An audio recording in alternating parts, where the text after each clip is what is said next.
Hey, good morning, sons of daughters of God, September 11th.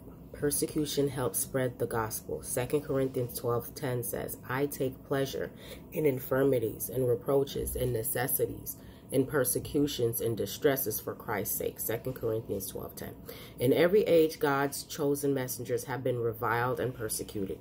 Yet through their affliction, the knowledge of God has been spread abroad.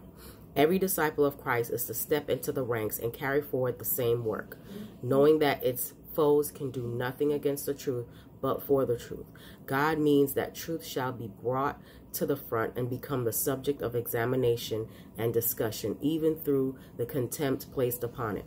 The minds of the people must be agitated. Every controversy, every reproach, every effort to restrict liberty of conscience is God's means of awakening minds that otherwise might slumber. How often this result has been seen in the history of God's messengers. When the noble and eloquent Stephen was stoned to death at the instigation of the Sanhedrin Council, there was no loss to the cause of the gospel.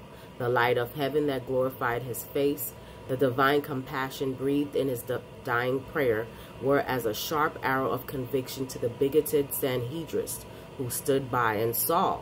The persecuting Pharisee became a chosen vessel to bear the name of Christ before Gentiles and kings and the children of Israel. And long afterward, Paul, he changed his name, the aged, wrote from his prison house at Rome, some indeed preach Christ even of envy and strife, not sincerely, supposing to add affliction to my bonds. Notwithstanding every way, whether in pretense or in truth, Christ is preached. Through Paul's imprisonment, the gospel was spread abroad and souls were won for Christ in the very place of the Caesars. By the efforts of Satan to destroy the incorruptible seed of the word of God, which liveth and abideth forever, is sown in the hearts of men.